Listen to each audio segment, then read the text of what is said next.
In today's video, I'm going to teach you how to overblow. But before we go into the tips I have for you, let's talk about what overblows are and why you should even bother learning them. So overblows give you access to notes that aren't previously on the harmonica. So if you've been playing the harmonica for any length of time, you probably had a song that you were trying to play or a scale that you were trying to play, and you weren't able to play one of the notes because it literally doesn't exist on the instrument, okay? You just generally can't play it. But those notes are there. They're on the overblows, which is the technique in the middle to low octave, and overdraws, which is the technique in the high octave. Overblows and overdraws are pretty much the same thing. Now, your overblow and overdraw by extension is going to be a note higher than either of the blow or draw notes that you can play on a given hole. So if we are on a C harmonica on hole 6, we get the note G on a blow, A on a draw, but the only way to get the note higher than that is the B flat, which is on 6 overblow. And that's generally how I think of them. They're a note that's a step above either the blow or draw note that you are playing on that hole. In the middle and low octave, it's a half step above the draw note. And in the high octave on the overdraw, it's a half step above the blow note. Okay, so if you look at this chart here, all of the red notes are overblows and overdraws, and being able to use this technique will give you access to new scales and will fill in the gaps of the scales that you already know. But this is a very hard technique to actually get. There's some hardware considerations. You got to get your instrument set up properly, or you need to buy a setup instrument. So that's what we're going to talk about, starting with tip number 1. You need to either get or set up a harmonica for overblows.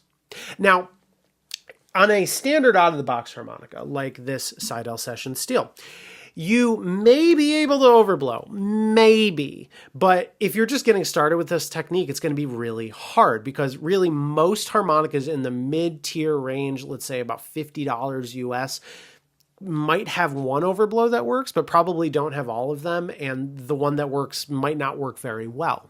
So as an example here on this Session Steel in the key of D, let's say I was trying to play the blues scale,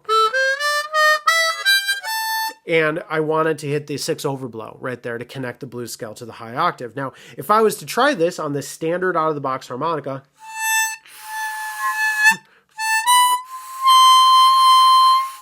I can kind of get it, but there's a lot of air that's leaking out, and there's a lot of unpleasant metallic sounds that are happening there, and it just generally isn't very usable. Can you get it for one particular note? Maybe it can be useful, but generally, if you want to make this work on a standard harmonica, you're going to need to do some setup, and I'll go into my setup process right after this. But if you don't want to do the setup yourself, you don't trust yourself, or you want to do a better job than what you can do yourself, then you should just buy a harmonica that is designed for overblows. Now, I only have 2 suggestions here. I've tried some of the other things on the market, but I really stand by 2 different paths through this. And one is to get an Arkia harmonica. This one looks a little bit different than the ones that they sell because I have different cover plates on. But the Arkia harmonicas are designed for overblows, and they do it very well. I have a handful of them, and they all work very well. Okay, so all the overblows, I can hit all of them. Okay, so here's an example. Here's 6 overblow.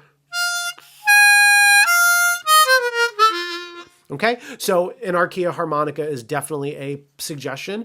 The origin is around $90 and the signature is around $160. And these are expensive harmonicas, but you're really getting this not just as a nice harmonica to play, but also it's a training tool to teach you how to overblow. So maybe you can translate that technique to other harmonicas. So just keep that in mind. I'll put a link down to the Arkia website down in the description. Now, the other option is to get a customized harmonica. So there isn't one standard answer here as far to who to go to and what you need to get for your customization, but there are certain people that sell pre-made harmonicas that they've tinkered on that have all the overblows working, if you know the technique. So this is a custom harmonica by Robert Crow. I'll link his Facebook page in the description.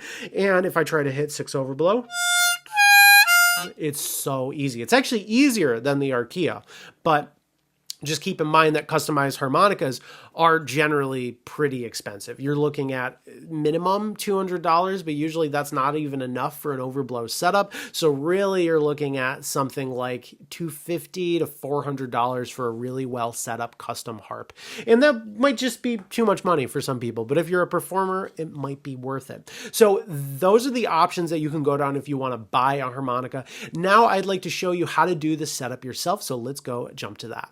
Okay, so now I'm going to show you how to do the setup yourself. So this is a Session Steel. I've taken one part of the cover plates off just so I can get it set up a little bit quicker when I want to test. So first of all, you're going to want to get one of the holes that you're focusing on. So these are the draw reeds on top. Those are the below reeds where they're recessed. So you're going to start with the draw reeds. And you're going to start with hole 6. So 1, 2, 3, 4, 5, 6. So that's the one. You're going to want to take that gap and make it as low as you possibly can get it where the reed is still functional. So you want to barely see a gap. So you're just going to press that reed down a bunch of times until it's very small. Then you go to the below reed on that hole and you are going to find the same reed. So 1, 2, 3, 4, 5, 6, so right there. And what you're gonna do, this one's a little harder, you gotta stick your screwdriver in the hole and then press up on the reed like that. So you can bend it up.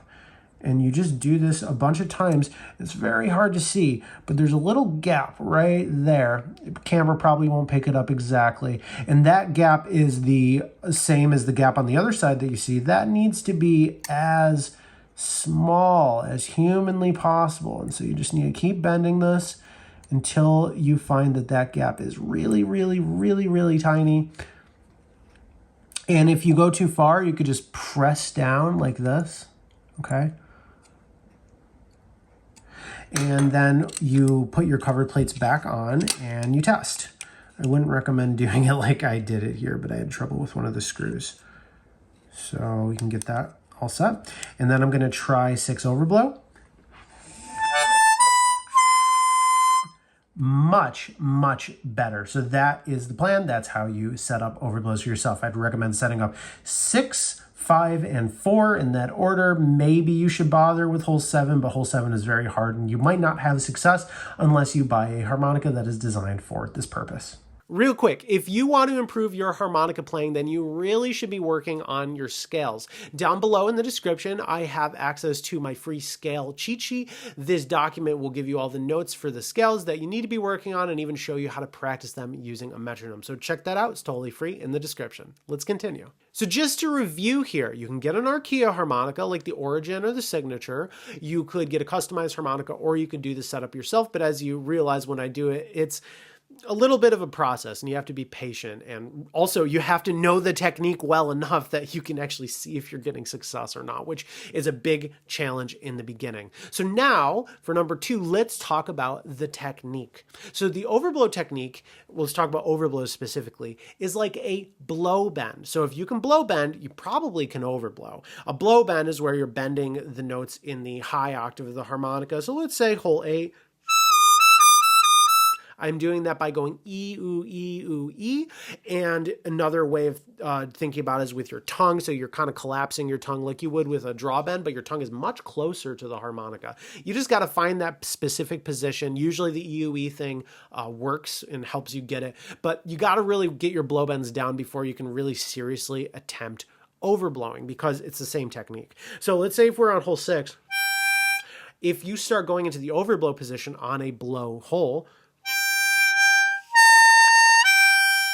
you'll get that overblow. Now, sometimes it feels like you're like passing over a wall or a barrier. So I'm back to the Session Steel here. This is before setup. And if I play 6 blow, it takes a lot of effort to get there, and that's why having a setup harmonica is such a big deal, because if you want to be able to use these, you need to be able to hit them quickly, consistently, and you need that tone to be nice and solid. So that's something that you should try. So the blow bending technique in the middle and low octaves, and it's actually the draw bending technique in the high octaves. Now, overdraws are much harder than overblows. It took me a solid 3 years after learning overblows till I got my first overdraw. So here's 7 overdraw. which is really useful for connecting to the blues scale. But thankfully, the notes that are most usable are on the overblows in the middle octave. You probably don't need to learn the overblows in the low octave because most of the notes are available through normal bending. All right, so that's what you need to keep in mind here. You use the blow bending technique in the middle, the draw bending technique up high. You're going to overblow in a blowhole, and you're going to overdraw on a draw hole. Okay, so blow bending in the middle, draw bending up top. Now, once you can hit an overblow, once you have a little bit of success, then you need to go into practice, and this is what I suggest. There's really two practices here. So the first one is where you hit your overblow and then you hold it.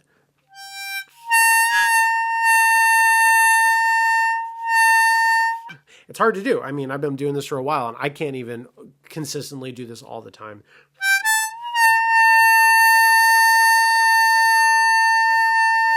So like that, that's the goal, okay? The second practice is going to help you hit them quickly. And so what I recommend is you blow, you draw, and then you overblow. So like this.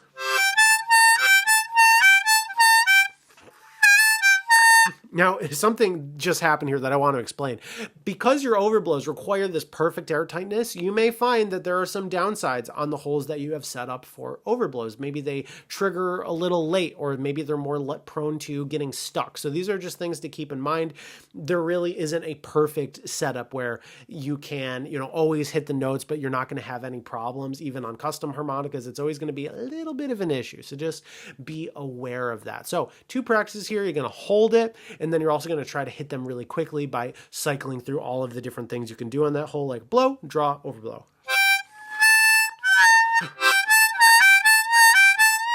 Okay. Another thing I want to show you while we're here is that you can actually bend overblows as well.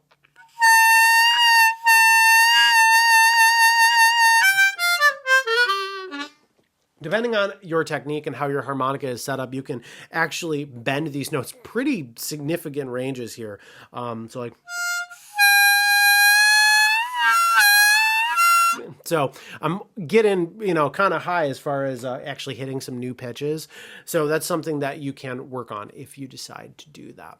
All right, let's talk about the next tip. So once you can achieve your overblow, you can hold it, you can cycle through it. Then the next step is to start adding some overblows into your scales. Now I'm going to be pretty brief here. I'll put the tabs on the screen, but you can use overblows in a bunch of different ways. I'm going to go over my most common uses of them. So first, we have the blues scale where you can put 6 overblow and 7 overdraw into the scale to fill in all the gaps. So that sounds like this.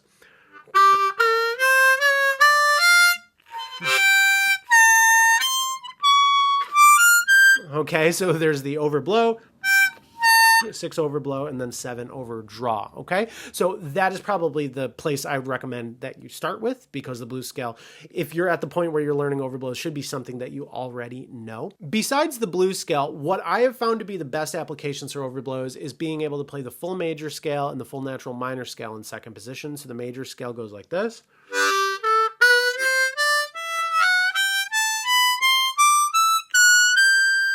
The natural minor scale goes like this.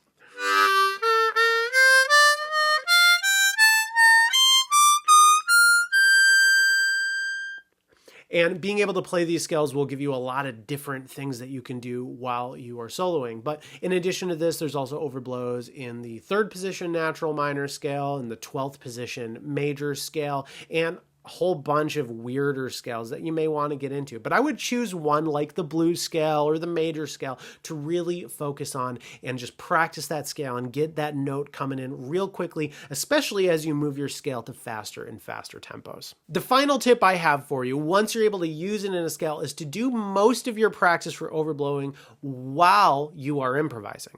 Okay, so put on a backing track, choose the scale that you did before, and then use those notes. Actually apply this practice that you have been learning. So if you want to see how I sound when I focus on using overblows, when I improvise, then you can watch this performance video up here. I hope this was helpful. Good luck overblowing, and I'll see you next week. Peace.